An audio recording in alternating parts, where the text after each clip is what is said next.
We begin this video with some more parts. This is the alternator rebuild kit. It contains a new rear bearing, front bearing, tolerance ring, and voltage regulator. I won't be making an alternator rebuild video because it's mainly just hammering and grinding the old parts off. It's really not difficult to do it yourself though. There's already a bunch of videos on YouTube about this, so just follow one of those and you'll be able to do it. Now, in the second box of many things, there is some new expansion overflow hose, a new belt tensioner, a set of Carlin STI wires, and a new ignition coil. Now you will watch me wire the new ignition coil into the ignition harness at the speed of light-ish. Here I tried to get a shot of the damaged coil. It's hard to see well, but the right side plug is severely darkened by the arcing spark wire. So there's no real trick to wiring these up. You can try to wire them under the intake manifold, but lol, good luck with that. Once you've got them out though, it's no big deal. The shorter harness supplies the number 1 and number 4 cylinder coil, and the longer one supplies number 2 and number 3. HFM SFI cars use a wasted spark system, so 2 cylinders are always paired together. It doesn't technically matter how you plug the spark plugs in, as long as you have the right pair going to the right coil. It also technically doesn't matter how you permutate the positive and negative wire on a coil, but I chose to stick to convention and have the positive towards the front of the car. There are a lot of uninteresting things that I did that I didn't film, so I'm just going to quickly walk you through what those were. Basically, it's all about preparing this side of the engine for the cylinder head to be removed. So the first thing that I did was, I'm going to have to get under the car, and what you need to do is separate the... Alright, let's see if I can actually get a shot of this. I'm not sure how well you can see that, but what you need to do is separate the exhaust pipe from the manifold by removing the 2 bolts that are there, and then that just drops down. So afterwards, what you do is you remove the bracket that supports the exhaust pipe and just make sure you support it with something. You only need to drop it a couple of centimeters, just enough to have the exhaust pipe clear the manifold. So once you've done that, you can go back up. Let's climb out of here. All right, I'm gonna need that. So, oh yeah, one thing that has happened is one of the bolts actually snapped and stayed in the manifold, but that's okay. Once the head is removed, I can remove the manifold, I can deal with that appropriately. The other one came out no problem, so that's not a big deal. All right, the other 2 things you'll need to do, actually there's 3, but one thing is remove the ATF dipstick bolt. It's a tiny little Allen or internal hex bolt that's in there, so make sure you don't strip it accidentally, so remove that. Then remove the hex bolt that holds the dipstick to the cylinder head, which is also one of these arms. Then you have to actually remove the 2 nuts that hold the secondary air injection valve. There's one on top and one on the bottom. Yeah, there you go, you can see it right down there. So remove those 2 nuts. Let's try to get it to focus. There you go. Remove those 2 nuts, and then you can actually just bend this out of the way. Don't worry about it like breaking. This pipe that goes back to the block is so thick that you honestly don't even need these brackets, because look at this. I mean, this is hardly moving. So just bend it out of the way, and yeah, that's it for preparing this side of the block. Just a note on intake manifold removal. There is a hidden bolt that links the power steering pump to the intake manifold. It's right underneath. It's right underneath, so make sure you remove this bolt over here. Otherwise, you'll be wondering why your intake manifold's not coming off. And be sure to mark which fuel line goes to the fuel pressure regulator. See, follow this line, it goes there, and bingo. So once you remove that, you won't confuse the 2. Also, I insulted my my heater so much that, well, it stopped working. So the garage is cold now. I'm sad. Anyway, so that's where we pick up the pace. Unbolt the fuel supply hose, but there's no need to remove it at the regulator end. Remove the return hose, and remove the 2 bolts that hold the fuel rail. Mind the fuel rail spacers once the bolts are removed. They will probably fall off, so be prepared to catch stuff, or at least look for it. Be prepared to also catch dripping fuel.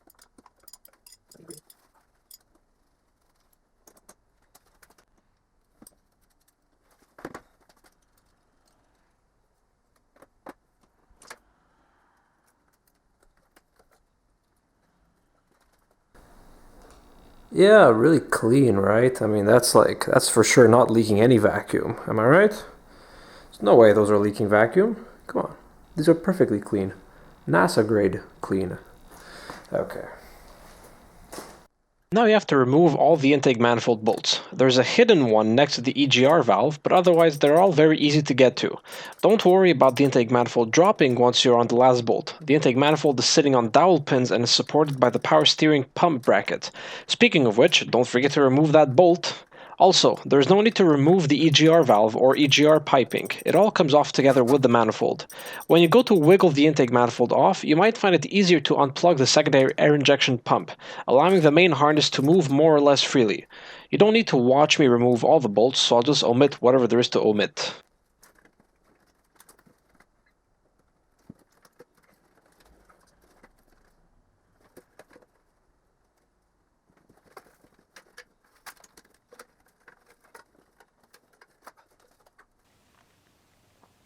If you've ever lost a bolt in a W202 and you just couldn't find where the hell it went, I'll show you exactly where the fourth dimension is on this chassis. Right down there. Let's zoom in. See? There you go. Right there. That's between the steering shock absorber and the steering... what's it called? Idler? No, that's not the idler arm. That's the drag link. Yes. Between the steering shock and the steering drag link. That's where the fourth dimension is. That's where I lost one manifold bolt and one fuel rail spacer. So now I need to go fish those out. Reinstalling the knock sensor. I just took a small tangent here. Way back when I replaced my knock sensor, I never bothered to clean the mounting surface with steel wool, so I decided it's as good a time as any to do it right. Remove the knock sensor, clean the mating surface with steel wool on both the sensor and the block, reinstall the knock sensor, taking care to coat the bolt in anti-seize and torquing it to 20 Newton meters. Finally, we're getting to the fun part. Remove the valve cover. There's a hidden bolt right at the back in the middle. Do take care to notice that there are 6 long bolts and 4 short ones. The short ones go in the center front, right front as viewed from the front of the car, and that hidden back one. Although I strongly recommend against prying to remove the valve cover, wiggling it will not break the seal. Carefully jam in a flat screwdriver between the valve cover and cylinder head where there is some extra thickness of metal, and twist the screwdriver gently. Once the valve cover pops up a little bit, it'll come off easily.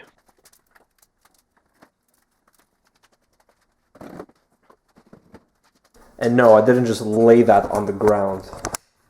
Got a whole system going on. Everything has its place. Be sure to close your oil filler cap, not to lose any oil. Haha, funny joke, Pat. Yeah, you're gonna have oil on your garage floor. This is just beautiful. Look at it. So fantastic. What an awesome engine. Click. And now we remove the timing cover. And for that, there's no real magic trick, just get all the bolts off. Again, don't worry about dropping the timing cover, it sits on dowel pins as well. You might need to pull on it a little bit to unstick the old RTV silicone on it. There's also no need to remove the Vanos camshaft magnet. It's not directly connected to the camshaft in any way, so it'll just come off with the cover.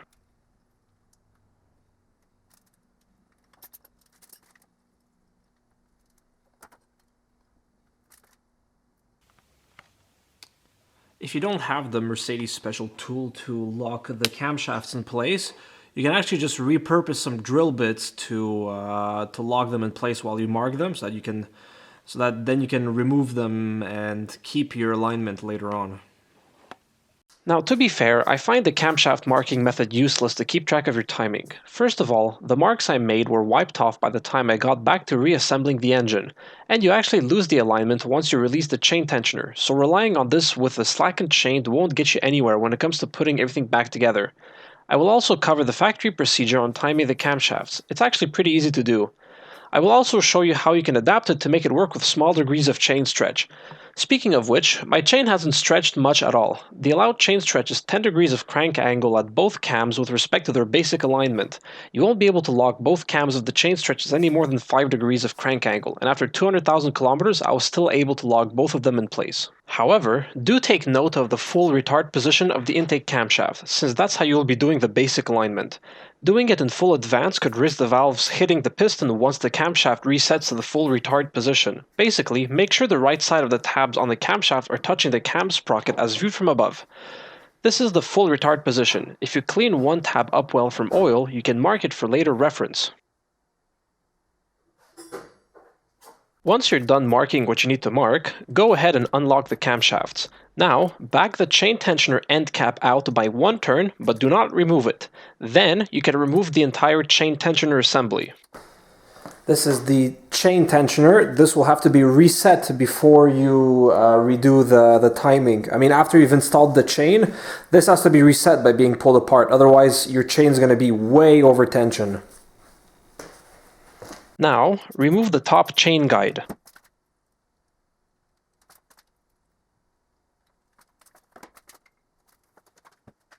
Make a wrench magically appear on your camshaft to counterhold it while you unbolt the exhaust cam sprocket bolts.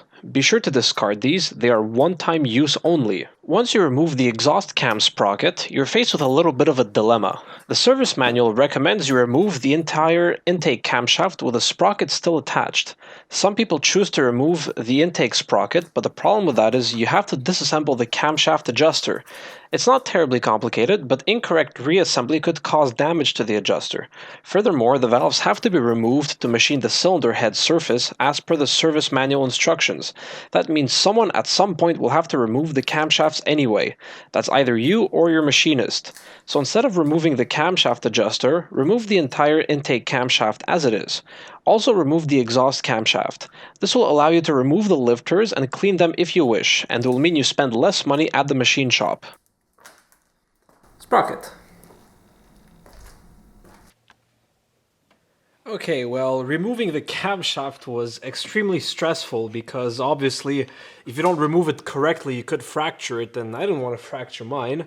So the way I did it was I still had the cam positions in roughly about 30 degrees after top dead center on cylinder 1. So what I did was I looked which cams had no pressure on them.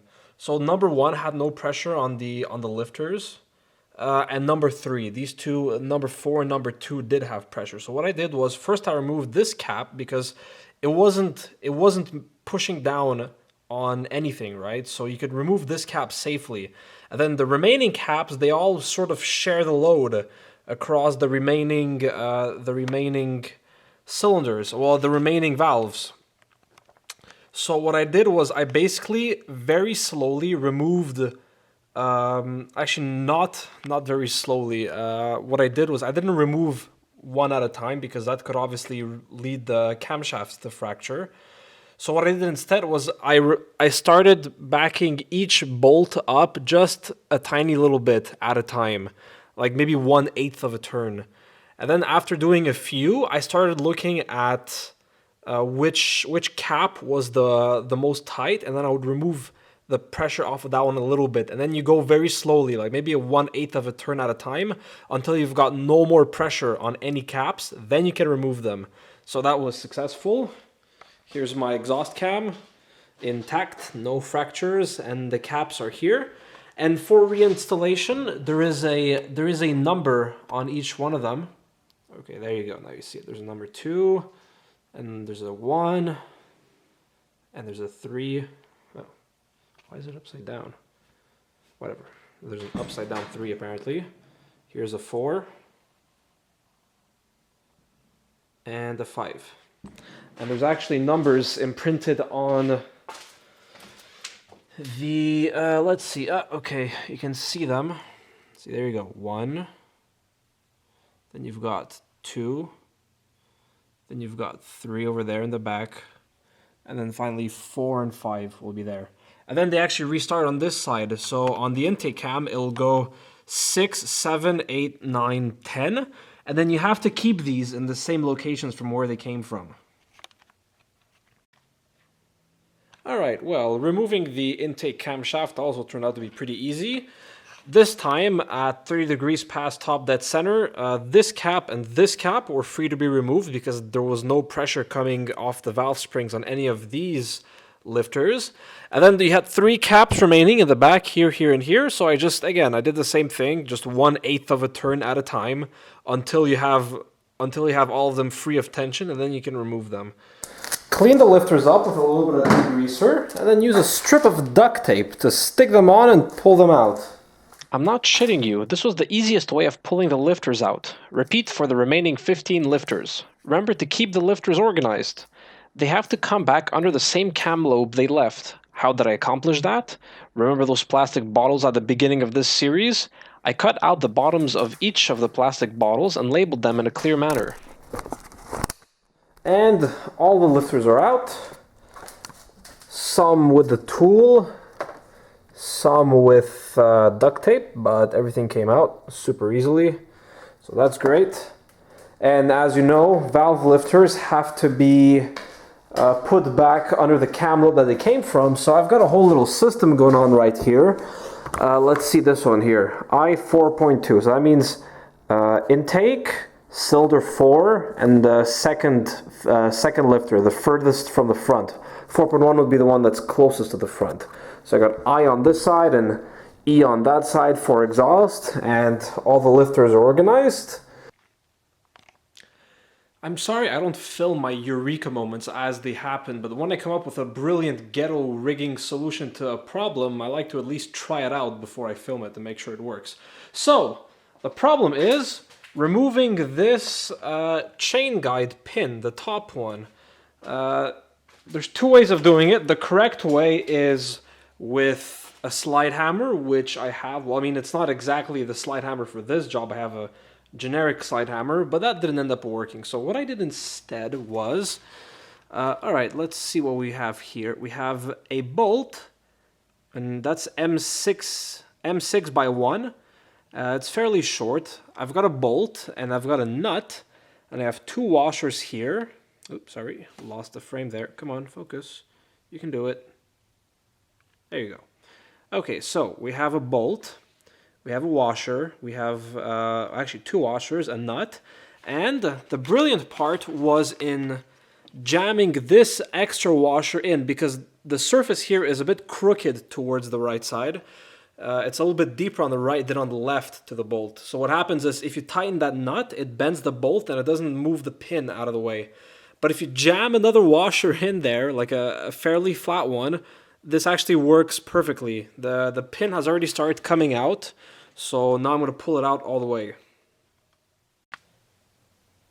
Okay, I switched to a large nut instead of washers to so that this is basically a really large nut because I mean the pin has to be able to slide out inside that inner nut. So that's why you need something with a hole that's big enough to clear that pin. Anyway, it's coming out.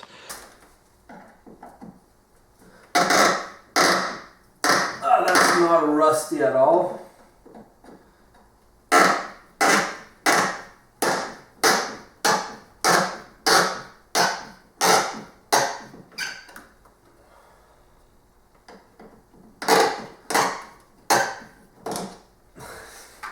This is so funny. With the guide pin finally removed and with the rear coolant pipe loosened, it's time to start removing cylinder head bolts. Begin with the 4 bolts at the timing chain area.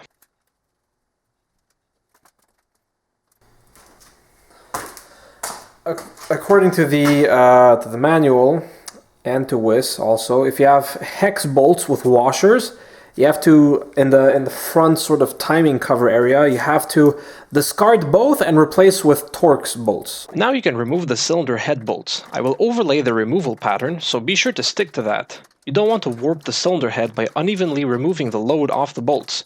Again, no need to watch me do all of them, so I'll just skip over that so you can watch me muscle the cylinder head out. Careful when removing it. The guide rails are a very tight squeeze.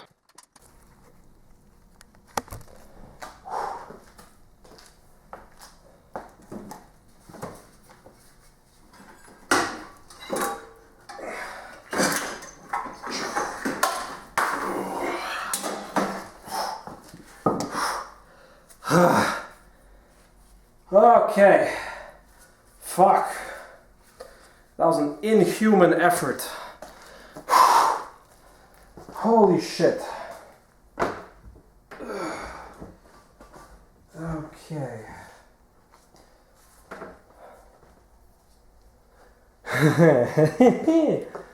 Oh, okay. Yikes. Well, here it is. Here's the source of my coolant leak. Let's see.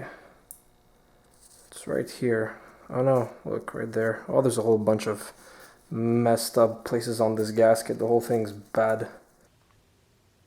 Well, there you go. Cylinder head is finally off. Let's take a closer look at what's going on. Pistons aren't actually terribly dirty. You know, a little cleaning wouldn't hurt them, but they're not too bad. And the crosshatch is absolutely perfect. I mean, that's just awesome. 230,000 kilometers, and the original factory crosshatch is perfect. Ring groove, I cannot feel anything. Can't feel where the rings stop. I mean, you can see where they stop, but you know what? You can't tell the difference. There's absolutely no wear on this engine block, apart from it being tragically dirty. But that's all can be cleaned up.